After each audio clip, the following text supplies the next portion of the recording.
Welcome to the Fit Affiliate podcast, where we talk about behaviour and behaviour-based conversations as they relate to CrossFit affiliate owners and coaches. My name's Lisa Hetherington and I'm your co-host. Sitting alongside me are Tony and Chuck, the founders of Fit Affiliate. Today's episode, we talk about a topic which can be quite challenging for affiliate owners, which is retention. And the way we titled it is filling the holes in the bucket and filling your gym one end but having it leak out the other end. But also important part of this that we touch on is sacking a member. This can be really difficult to get our head around as owners and difficult to do, and wondering if it's the right thing to do. So Chuck and Tony dig deep in this, give some interesting insights, as always an entertaining conversation. Remember, if you like our content, please share it, please give us a review and subscribe. We really appreciate the support. We love that you guys are listening and we hope that you're getting some value out of that for sure. Heaps of links in the show notes where you can book a call with Chuck and Tony if you use the code podcast. That'll be a free call to discuss one problem and see how they can help you. Also, you can subscribe to our mailing list and get great content into your inbox every day, which is both thought-provoking and useful to help you make your affiliate the best it can be. All right. Let's crack on with today's episode. And welcome back to another episode of the Fit Affiliate Podcast. Tony's raising his hand. He must have a question already. I am joined today by Chuck and Tony. How are you guys? Doing good. I'm going to get my headphones because I remember this was a whole thing last time. When did that start counting down 3, 2, 1? Because I've never seen that before. Every single episode.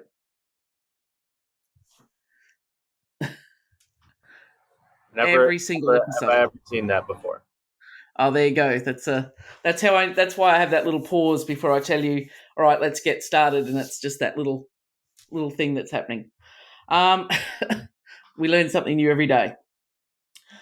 All right, guys, I thought we might talk in some general terms today, I guess, and see where it takes us. So away we go. So Lisa originally had like a bunch of really interesting, relevant, super solid questions and topics for the show today. And she was kind of running through like, hey, these are the thoughts and considerations. And Tony was like, I mean, yeah, they're all pretty much the same. And Lisa's like, you sure say that a lot. And then I was like, we should just record now because I think it's an interesting analog between whatever you just did with the audio just made it way better. I don't know what that is, but big plus. I just filtered it there. So anyway, it's part of what we struggled with in the model for Fit Affiliate overall initially, and I think there's a good analog to fitness is like how related all of these things are. Yeah. You can think about, like the Venn diagram of monostructural weightlifting and gymnastics, and you look at, where CrossFit exists in the center, and it's like, well, it's kind of like doing gymnastics, but with a barbell at the same time, and it also feels like you're running sprints, right? And like in any generally like really useful piece of knowing that we have a thing with efficacy and that it is the correct answer, things tend to be fairly related. And so I think we could talk through any one of the things that you had brought up, and it's really kind of more of the same similarity, which is why it was so hard for us to distill down like, hey, when we talk about this Fit Affiliate model, what are going to be the areas of focus? Well, you can't really just pick and choose a singular thing. Otherwise, you end up being a part of what we saw as the problem in the industry, is that everybody was really trying to give very, very specific what's, not necessarily tied to any whys, and not really understanding how these things contextualize. Like it wouldn't be very useful. So there's a ton of people out there that want to, fill your gym.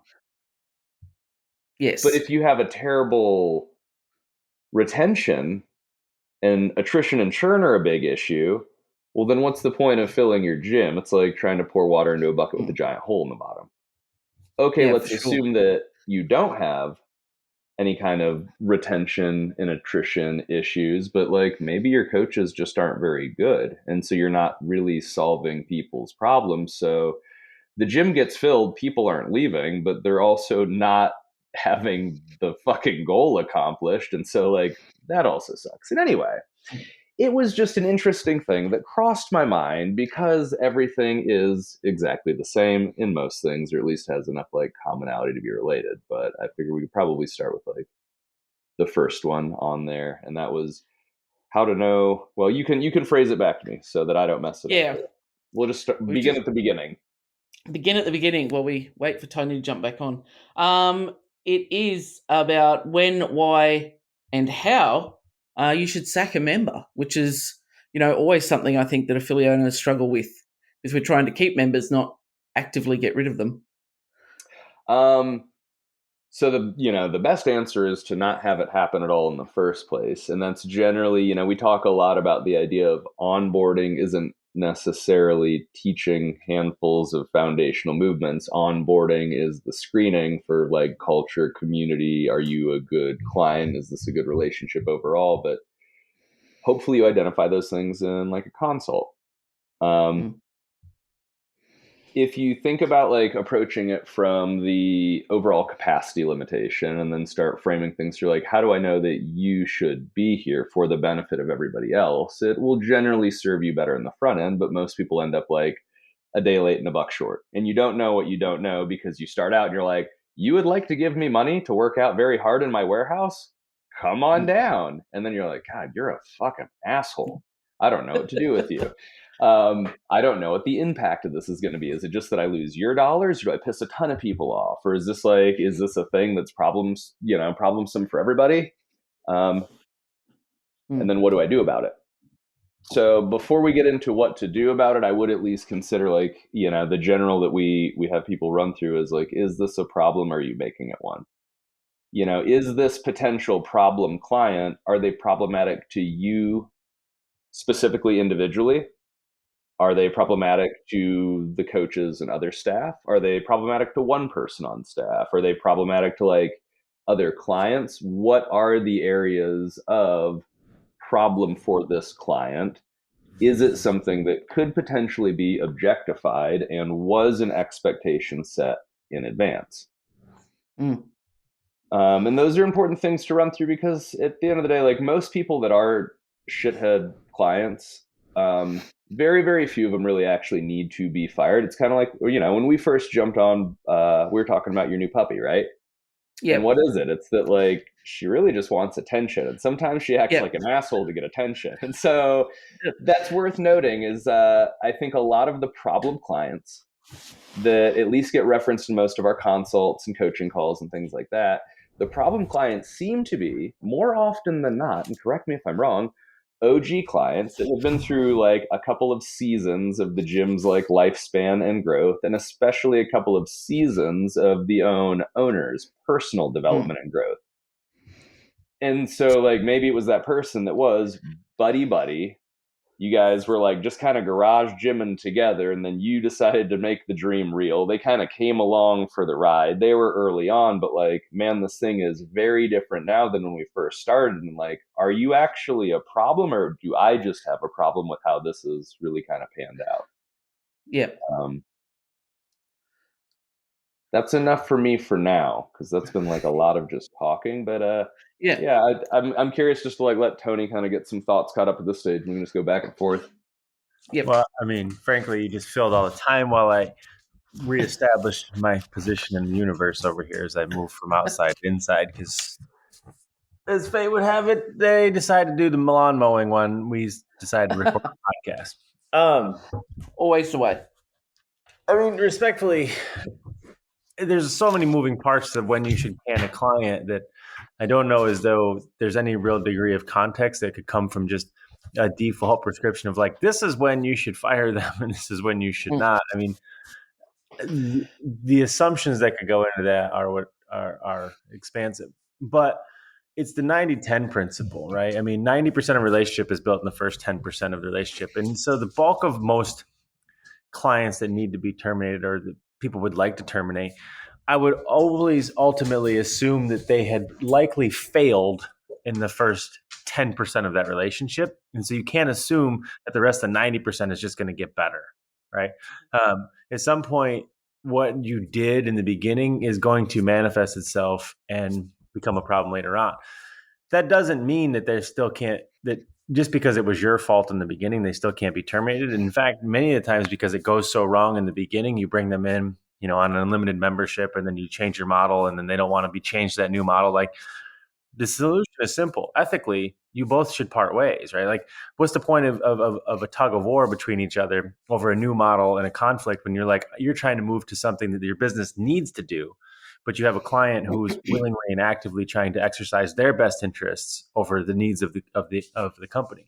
It's just not a good use of anybody's time.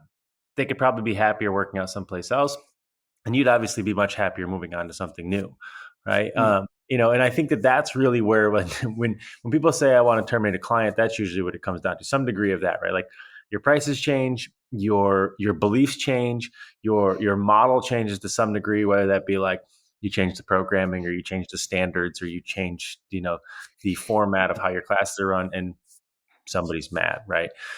You need to really step back and ask if the feelings and the opinions of one who are obviously acting in their best interest, because that's the only interest for them, are worth you considering and parlaying or postponing the interests of your business. The answer is simple, right? I mean, it's no. So you have to then, at that point, it's never really a matter. I think the question when is often posed is like, when do I fire a client? That's obvious. They always know that. I think what they're really asking is, how do I disconnect my emotional attachment to the client to be able to make the best decision for the business? And that's a different conversation, because that's really your primary obligation. Yeah. And that's where it gets into like being able to create some level of objectivity, and also that we have some type of congruence on the expectations. We'll assume that like it's a problem client, so there's some type of behavior that's problematic. But is it known that this is a problematic behavior? If you meet 5 assholes in the day, you're the asshole. But like for a lot of people, like that's still a little bit too vague. And so one of the next things that you'd potentially considered as a thing to talk about was just culture. And so, I think an easy way to maybe tie two of these things together, and then, also make it about objectivity and expectations, is it's like house rules, right? Like some people, when you go to their house, you take your shoes off, and there's a big pile of shoes by the front door. Now, if I went to somebody's house and I went through the front door and I saw a big pile of shoes, I'd be like, oh, this is a part of these house rules that exist here in like the culture of this small little tribe. Cool. Not everybody's that perceptive. Maybe y'all are just fucking lazy and like you just don't like to put your shoes away, and this is just kind of like your weird laundry pile, and so maybe I should definitely keep my shoes on because y'all might be dirty. Yeah. But like both of those are just based on assumptions and stories, unless like we set an expectation like, hey, when you come in, we'd love for you to please take your shoes off. Cool. Then we have the ability for not only a clearly communicated expectation in advance, but like it's also objective. Well, hey, we talked about in our house, everybody takes their shoes off. Look down at your feet. Option A, they have shoes on them, and this is a problem. Or option B, like you did what you were supposed to do. Oh, option A. So there is a problem that is objective, that is based on a clearly communicated expectation. And like Tony said, like it's really hard to come in on the back 90% of a relationship and be like, hey, so here's the laundry list of 100 things that you do on a regular basis inside of my business that piss me off, piss my staff off, and ruin the experience for other clients. So building a better mousetrap and fixing it from the beginning. But then like if there is something after the fact, do whatever you want, because at the end of the day, it's your business, just like it's your house. And even if somebody has their shoes off, you're like, you know what, you're following the rules, but you're an asshole. And like my family doesn't like you and you don't belong here, then that's okay too. And so it is okay to maybe think like, trust your gut. You don't always have to defend everything if it feels some kind of really specific way to you. And a thing for us is, we try to look at it through the lens of like, would we invite you over to our house, like of our own will and volition? Like, are you a person that we would choose to spend time with? When Tony and I do the consults for Fit Affiliate, the first piece is, would we drink beers with you? And that's super subjective. And there's no real expectation of that. They're like, I don't know, I like beer. Would you like to drink beer with me? It's like, well, we don't know yet. Mm. But man, if somebody makes you uncomfortable in your own house, it's okay to ask them to leave. And if they make you uncomfortable, they probably make a whole lot of people uncomfortable because most affiliate owners are willing to eat like the biggest shit sandwich the longest. And so, like, Yeah. by the time it finally gets under their skin enough, they're like, I should fire this person. You probably have more of the entirety of your staff and community on your side than you would initially believe because you probably had your head in the sand for so long trying to fight to hold on to relationships and dollars that no longer serve. And it's true. Like the amount of times that I've come across that, and you've exited somebody, not like you do it a lot, but I've exited somebody, and suddenly all these other people go, "Oh, it's so much, better, and I'm enjoying this class more now." And you're like, "Ah, okay." So it was a thing. Just people might not bring it to your attention if you haven't picked it up. But yeah, it's Well, I think what's interesting. funny about what you just said is that in regards to exiting, and you're like, not that you do it a lot. I'm generally a little bit worried about an affiliate that doesn't remove people regularly. Right. I mean, so there's a whole, God, there's this podcast, fucking hit that one right out the park because there's so much to talk about in it. The reason this is such a big conversation is that everybody's thinking about one person that they want to get rid of, and they're just asking for permission, right? They're just like, Yeah. please tell me it's okay that I kick out Stan, right? Like the answer is yes, it's your business, right? Like Chuck just kind of nailed it. I mean, if you don't feel a certain way about a person, you don't feel a certain way about a person.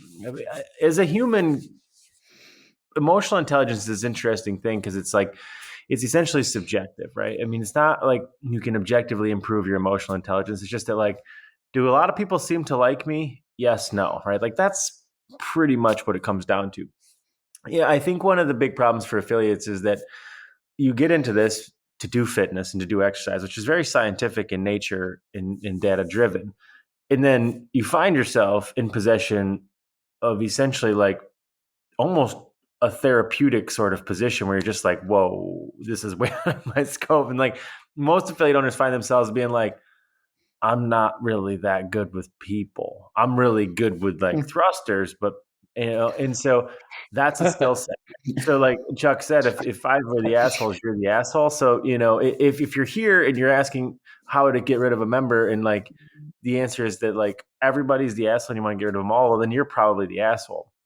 But additionally, there is a big necessity that I think comes along with owning an affiliate that I think is overlooked, mainly because so many affiliates are hungry, right? Like it's very hard to give up food off of your plate or to get rid of food on your plate if you're starving, right? Like to make good nutritional choices, there has to be some degree of foundational satiety, right? Like you're not going to get rid of the cheeseburger to eat the broccoli when you're starving, right? You're going to eat the broccoli, the cheeseburger, and the chicken, right? You're just going to eat all of it. And I think this is the big problem because culturally, every gym would tell me that the thing that makes their gym special is community, right? Fucking all of them. But none of them are ever protecting that community, right? Like, and this is where we get into the ethical conversation of like, if you're not kicking people out regularly, or at least sending them into some degree of you don't have a place here anymore, right? I think that you're probably just keeping them to keep their money. And at that point, maybe the conversation is, are you solving their problems or are you just cashing their checks? Because respectfully, if you're doing your job and doing it well, you should be doing it to the point where they don't need you anymore. They want you. And then at that point, you're moving them forward. But like naturally, a lot of this, how do I get rid of a problem member, should be solved for itself in the very nature of the fact that you're solving problems, right? So like when your project is done, Lisa, you're done, right? Like we might decide throughout the process that like we're not a good fit, but like everybody engages in this open door sort of membership model where they're like, I'm stuck with you for life. Right? Like you as the affiliate owner are the gatekeeper. It's not only your job to sell new memberships, it's also your job to protect the 100 or so members that are there because you don't need everybody. In fact, you Yeah. don't want everybody. And you need to make sure that the ones that you do put in there are a good fit for your tribe. And when you decide that they're not, you have an obligation to protect the tribe and to get rid of them. And that's like, and eventually the culture can help kind of self-select and solve for that in a way that doesn't have to be so micromanaged. But for most people, it's never been clearly defined. in a way that allows that to happen. Like when we start new client relationships, four horsemen just beaten into people's heads endlessly until like you can really look at things through that lens. And it's always going back to the why. Why did the dream have to exist? Why do you want to open a gym? Like every affiliate owner initially, they wanted to help people. Like I don't know a single I've met a shitload of affiliate owners, a shitload. I don't know a single one that didn't have CrossFit changed their relationship with fitness, and then fitness changed their relationship with their entire existence. And they're like, oh my God, I need to share this with people. And if you look up and you're 5 years in and you're like, hey, Jim, you're uncoachable. You don't listen to any of the coaches. You don't come to any of the clinics and workshops. You don't do any PT. Like you're never a part of the nutrition challenges. Like, and it's not because your nutrition's perfect. Like if you start going down the list, you're not meeting the very basic thing that you set out to do. And so there is some like moral obligation, like Tony's saying, like, well, are you solving their problems or are you cashing their checks? And for a lot of people, when they sit on the other side of it, and it's through their own like choices, their own framework of viewing it, nothing is happening besides a paycheck getting hit with an auto debit every 2 to 4 weeks. And they're like, I don't want to be coached. I know all my issues and limitations. I know which workouts I do and don't like. I've got fucking half the stuff in my garage, so it doesn't really matter a ton if I come over. The schedule is not that convenient to me, and it's not as big of a priority as it once was because now I know how to solve my own problems. And Tony got into a really valuable piece of it that is like people should ascend out as well. There is a useful life of most clients. And if you think about why you opened the gym in the first place, to help save and change lives with fitness, and you can only really, for most people, get about 150 in most affiliates before everything starts falling apart. How many people live in your city? How many of them have their shit figured out with diet and exercise?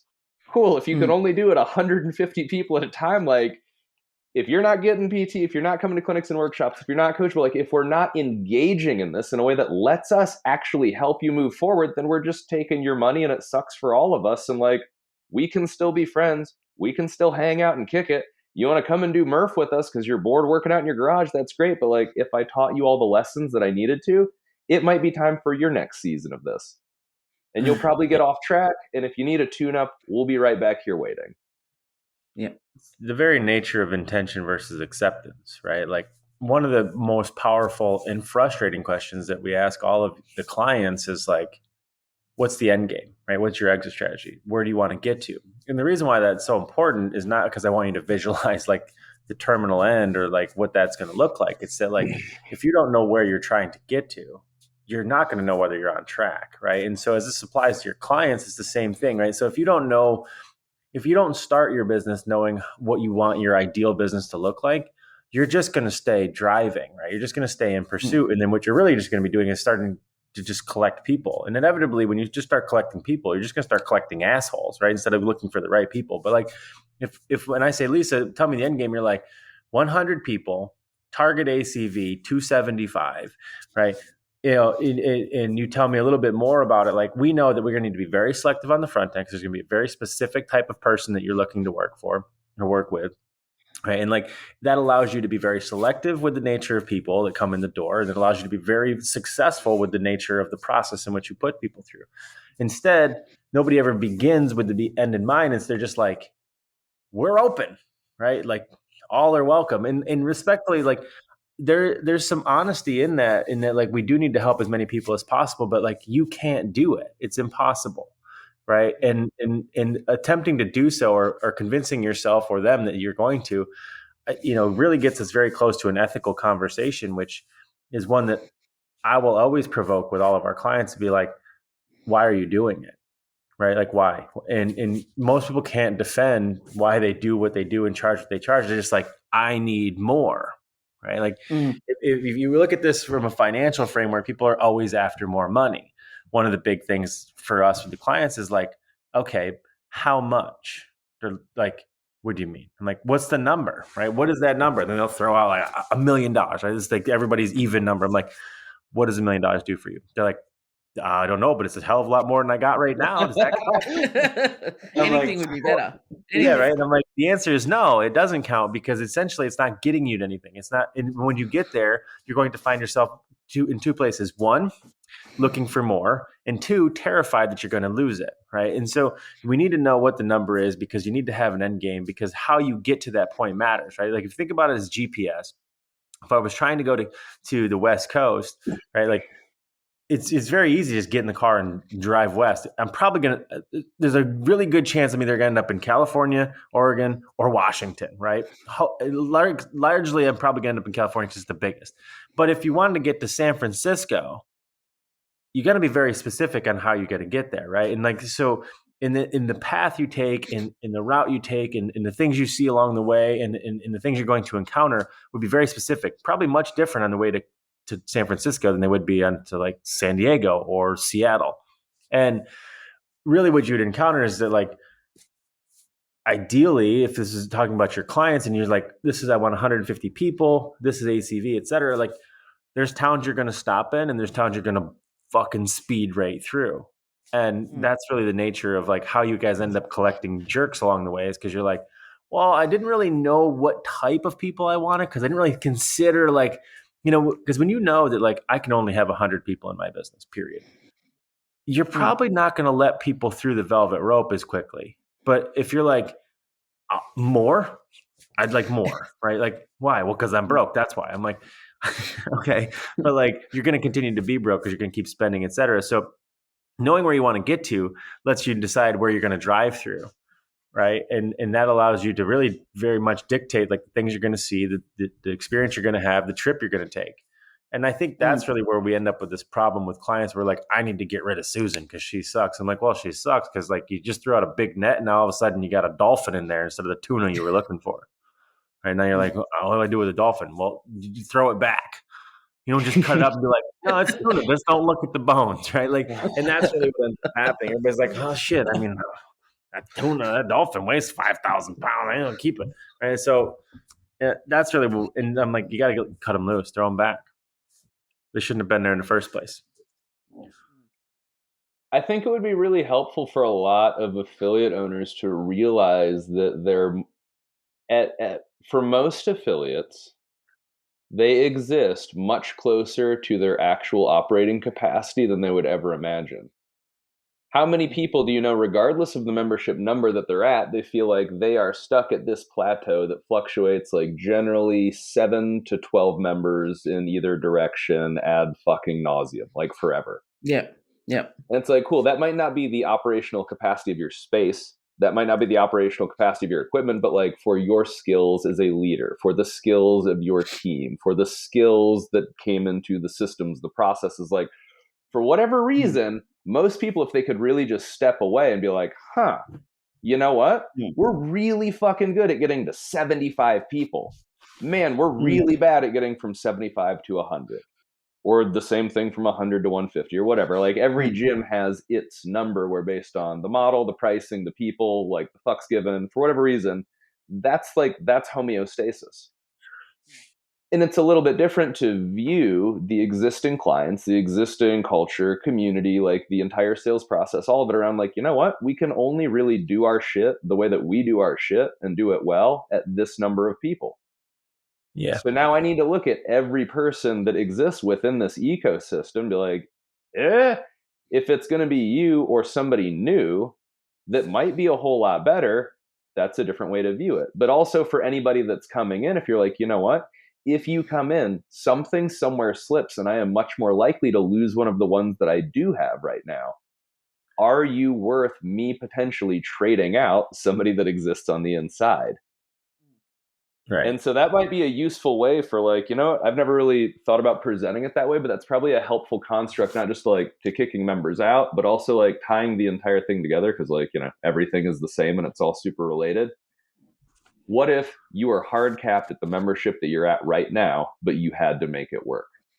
If you had to build the dream of the life that you wanted, the work-life balance that you wanted, if you wanted to like develop your staff and compensate them, but like you couldn't add a single more person numerically, you could only fuck with the levers and variables and the buttons that did exist. how would you approach your decision making? I mean, that's the nature of the post that went up the other day, which is like, what if it went right, right? And like, I think for a lot of people, when they get into like PT, they realize that like this is great money, but I can only service like 10 people. So like, you got to really be selective with the people you bring in as a PT client at that point, because you're like, I certainly don't want to give up an hour of my week every single week to this asshole just because they pay me more, right? Like, and I think that is very powerful. And I think that in the PT model, it's very easy to be like, sorry, Tim, you got to go. But in the business model, it's very easy to be like, I'll just stuff Steve in the back corner and he's really not that bad.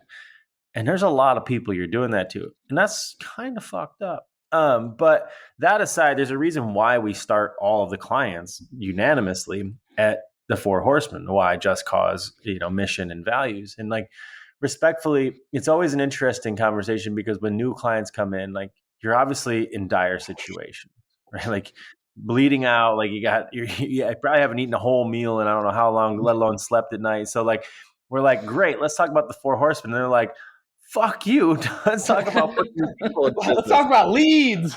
Yeah, right. And so like, and the reason why leads come last for us, and I mean, don't get me wrong, you get there really quickly, but you have to, because the power of a why, the power of being able to understand your why and communicate and distribute your why, it's a pull. A why pulls the people to it, right? It's a magnetic pull.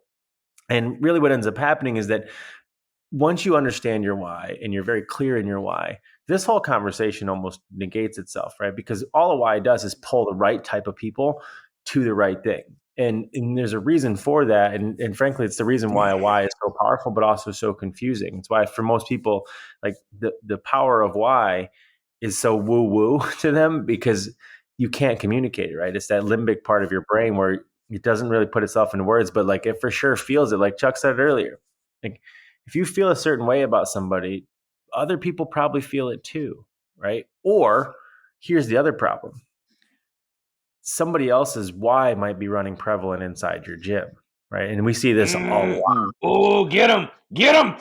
So like what ends up happening when you don't have a why will always exist. And so this is how you end up with like those weird clicks, or all of a sudden you're like, you look up and like everybody has basically picked up a pitchfork and a torch and they're trying to basically kick you out of the office, right? Because they're like, we want to do, competitor training in the corner and we want to do this, we want to do that. And like, you're like, how did we get here? I'm like, well, because you didn't know where you wanted them to get to begin with, right? So they created their own why. And we've talked about this a million times.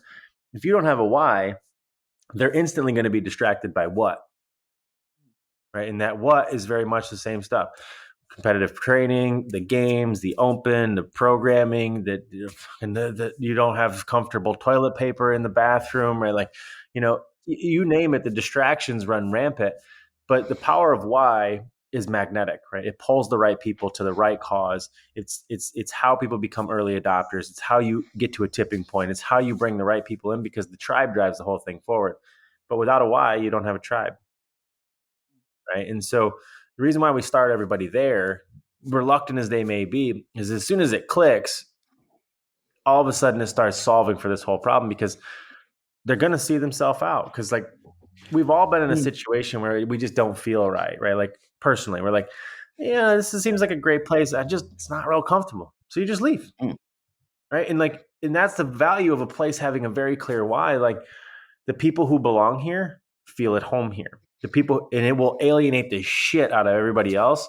And inevitably, when you need to keep people absent of understanding your why, like you will fight tooth and nail to try to keep Steve around, but he wants to go because he's not comfortable here. And you can't allow that in your brain, because you're like, I need every client. Like you can't go because I'm already upside down in the budget. And so you start to alienate your own why to be able to accommodate as many people as possible. And then little by little, your why disappears and all of a sudden their why takes over. And next thing you know, you got that 5 a.m. class click or these clicks, and you're like, I hate clicks, but there's powers in clicks because they tell you the things you don't necessarily want to know. And that's that, like, if you got a lot of people who are standing against the cause, they might actually be the ones who are perpetuating the why in your business, not you. And you become almost, when you run to the beck and call of what various people are asking you to do because you're in that trap of I've got to keep everybody, you become resentful about it, and it just makes everything suck for everyone. No one enjoys it. Yeah, I mean, how and you it's respond important. it says more about you than it says about them, right? And so you find yourself being incensed and upset about somebody very often. It says a lot more about you than it says about them, right? I mean, the reason why most people have a problem with most clients is they play very much and very heavily on all of our own insecurities. Hey, we're upside down financially. We know we're not doing a good job. We have no idea what the fuck we're doing, right? Like, all we're trying to do is just not get shut down, right? And so, like, and all of a sudden they come in with maybe even a relatively honest consideration or complaint, and you blow up. Mm.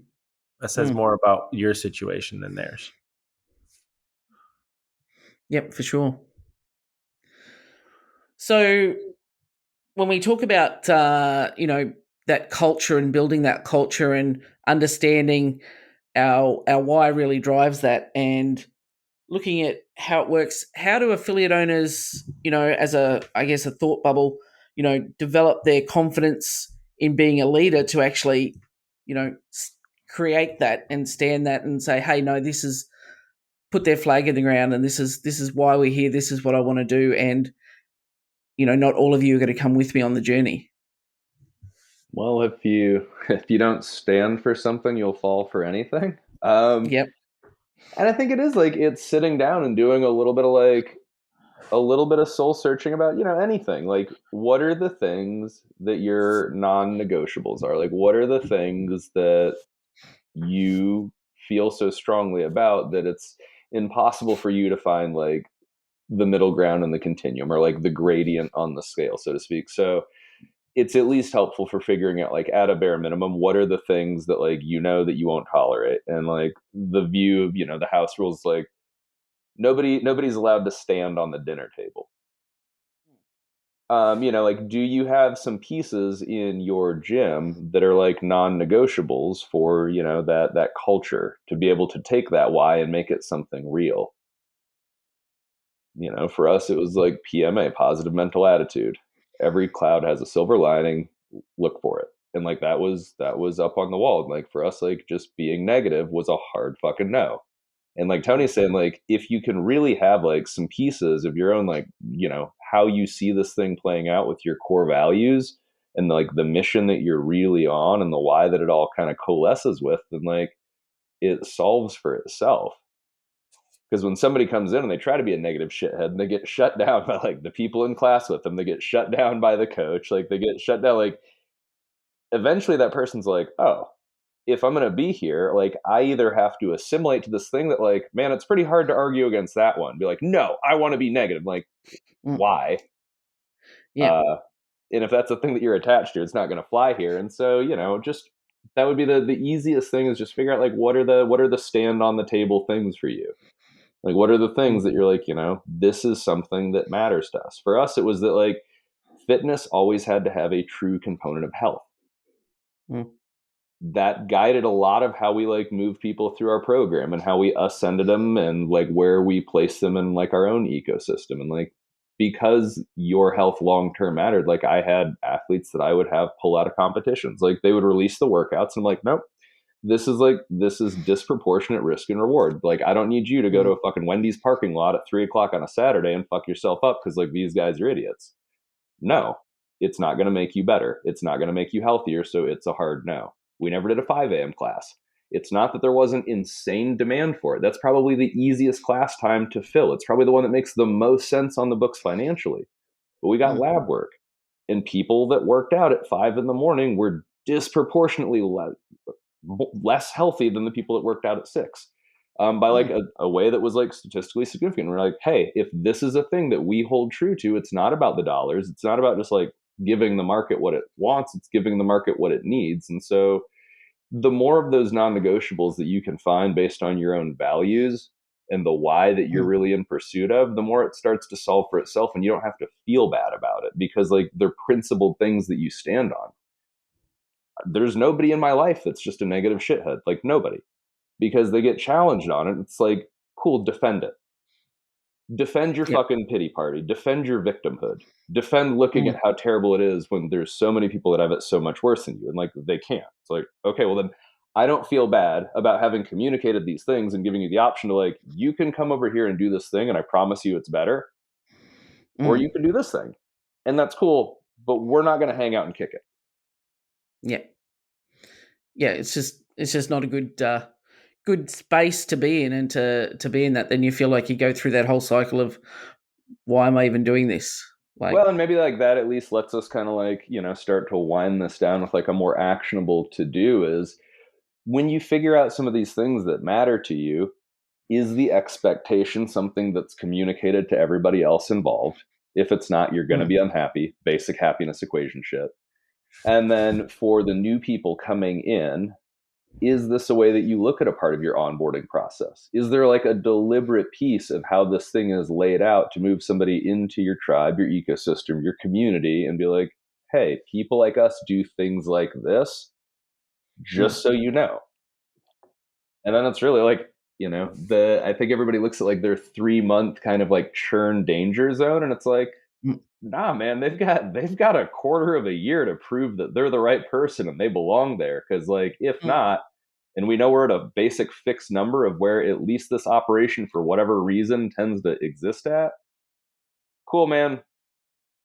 You can opt in or you can opt out, or maybe we opt you out on our own behalf. But yeah, look at your onboarding. Don't think about it just like movements. And if we've talked about it in the past, that we talk about, it's screening people, it's figuring out community and culture. What are the expectations that you can actually communicate? And do they know that there is an element of like people like us do things like this that is a part of that onboarding process, so that they know how to behave, that they know how to act, that they know, hey, when you Mm. come in this house, you take your shoes off and you don't get on the table. Yeah. And I think people get a little bit caught up in the onboarding, fixated on the movements, rather than considering the onboarding as, the first filter in the process to deciding, who's a good fit. It's Well, almost like the phone interview before you get to the real interview. It's like you've got to go through the stages. there's clarity in cliches, right? I mean, there's a reason why those exist so commonly, so ubiquitously. And so like this stand for nothing, you fall for everything is like the most clear conversation in this, and that very few people understand who they are. And so Mm, therefore they have a very hard time communicating any part of that. Right. So, and because they have not spent the time trying to figure out who they are and what's important to them, what they value, they find themselves either ending up going along with the flow of things, or and unfortunately as such usually find themselves in unfortunate situations. They're like, how did I get here? Well, because you just didn't know where you were going to begin with. And so, the actual part of this is the part that nobody really ever wants to work on, right? Like the fun, sexier things are leads and in sales and things of that nature. And everybody under the sun will sell you those things, right? There's a reason why your inboxes are full with them, because that's how you get your attention. It's called manipulation. Right. But the thing that you need to work on before you do any of that, you have to figure out who you are. And that's why you have to start with the four horsemen, because really what that does is allows you to take a stand as a leader. And it's not like a David Goggins or Jocko Willink sort of stand where you're like, fuck yo, run 42 mm, miles. Like that's not leadership. Leadership is very clear.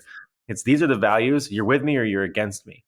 That's it. Right. I mean, and if you're against me, it's not fuck you. Right. It's just that you're like, hey, maybe Chucks are different. Go hang out with him. And unfortunately, most gyms do not know who they are. So understanding what leadership feels like is impossible because they don't know what they're communicating. Right. And so that's how you end up in this problem with like the on ramp where they're like, well, you do on ramp stuff.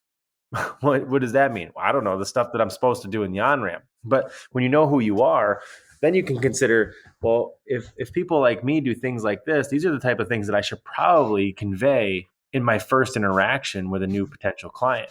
But that mm, means that you got to start with, what do I want to be important, right? Because like the 9 foundational movements are essential for screening human movement. They don't say shit about fuck about who you are, right? Like mm, they're not going to tell anybody what makes your gym special or unique. They're just going to tell you maybe that like you care about these movements, but what else, right? And so you might want to have a lot of other parts of your value system and your belief structure and your why as a part of your indoctrination in that first interaction. And that solves for a lot of it, right? I mean, that takes care of a big chunk of the leadership conversation, because then your coaches know what's important, what to convey, what to communicate. The people who come in, if they're like, I don't like how this feels, then they just don't come back, and they're okay with that. And like, I think most gyms would be very happy knowing that they lost clients because they weren't a good fit, much more than they would be upset because they were pissed off about toilet paper. Mm. Right. And so you have to start with who you are. And I know it's uncomfortable and it's unfortunate and it seems slow, but there's a reason why you keep repeating the same problem. Right? How many more times do you have to talk about needing more leads and getting more people until you realize that you're like, oh, maybe the reason I'm not attracting anybody is because I don't even know what I'm trying to attract. Mm. That's all. I mean, leadership is very much just a communication of the value system. But listen, we've done enough of these consults. I can tell you the one thing that is absent more than anything, it's not understanding the 9 foundational movements. They don't know what their values are. Mm. And that I remember that in my consult with you guys, that was a really big question where you're like, I've never really thought deeply on it. Or why they're important, right? I think that's where most people get. They're like, I get it. Because, like, listen, anybody who's done anything in business ever knows they've heard the word core values, they've heard the word mission statement, they've probably heard like things like why, right? Most businesses still don't have them. Mm. It's well, they have a generic one that they borrowed off the internet. Yeah, I mean, they copy Yeah. That it sounds good. Well, like all the catchy buzzwords. In that module, it's like, right, like, don't just let this be something that exists on the wall. Like, and for us, like, it was a thing that existed on the wall as a constant reminder, but like part of the leadership piece is not only having the values, communicating the values, but like making it real to people. Like, do they have some way to contextualize how their interaction inside of this, business, this gym, like, do they know that there's a way to understand how these actions that they go through physically communicate, more of the things that matter. So say you're going through like 9 foundational movements and you're setting somebody up to like deadlift and they say, I can't touch my toes. And you're just working through like basic setup stuff. And you're like, well, you can't, yet. Like, what do you mean? Well, it's important that like in this environment, like we believe in a growth mindset, not a fixed mindset. And so like, so long as there's not something that like we really need to fucking talk about, it's like, no, Susan, you just haven't tried to touch your toes in a handful of years. And it's not that you can't, it's just that you can't do it yet because it hasn't been a thing that you're actively working on. Yep. Somebody's like, hey, I suck at whatever. Be like, you don't suck at anything. You're just not as good as you're going to be in the future. And so you can find ways to take like the big values, but tie them back into even going through movements. And like, that's part of what makes CrossFit and functional movement so incredible is like, it's the world's best litmus test of who you really are alone in the dark when nobody else is watching. Let me see you do Fran, and I can probably tell a whole lot about your character, your personality, and the things that matter to you. Watch an entire gym class do a set of 10 push-ups. You can probably tell a lot about standards, culture, community, onboarding. So like everything's related. It's all hidden in plain sight. The secrets of life are hidden in the cliches. But find a way to know what you stand for and then be able to translate that through the experience and the environment. Because if it is the other side of it, that it's just you endlessly repeating the things verbally and harping, like you're just a nagging fucking housewife. Like, but instead it should be that like the tribe solves for it, where people know that like the expectation is that like this is the type of person that I aspire to be. And in this environment, like this is the journey that we're all on together. Yep. And I think that's actually a really good little almost mic drop moment to wind up today. But it's definitely a big broader issue than, as far as people think just how do I sack a member that's annoying me? There's a whole heap of layers to it. So that's been some really good conversation today, gentlemen, as always. I threw a grenade at you. But if you were just looking for permission to know that, like, hey, the person that's been driving you nuts for like 3 years that everybody else complains about, that everybody else dislikes, or even if it just bothers you, like, dude, you can do whatever you want. Yep. It's just always okay. Can them. Yeah. You don't need anybody's permission. You own the place. Like, just protect it. You can also ground them. You could suspend them. I mean, there's a lot of other discipline structures that exist to make sure that like there's a chance to reestablish. But like, dude, stop. Maybe this is the good thing to end the whole thing on. Affiliate owners, stop fucking waiting for permission to build the business and the life that you want. Nobody else is coming. You're going to have to do it. Yep, that's perfect. All right, guys. Thank you so much for today's chat, and I'll see you on the next one. Thank you. Bye-bye. Thank you, my friend, for listening to the Fit Affiliate Podcast. If you would be interested in hopping on a free call with us to just kind of chat about what you think your problems are and what you think the gap is between where you're at and where you want to go, we can see if maybe we can help you along that journey, figure out if we're all a good fit to do some sweet things together. So click the link, set up a consult. Let's help you identify some problems that we can mutually solve.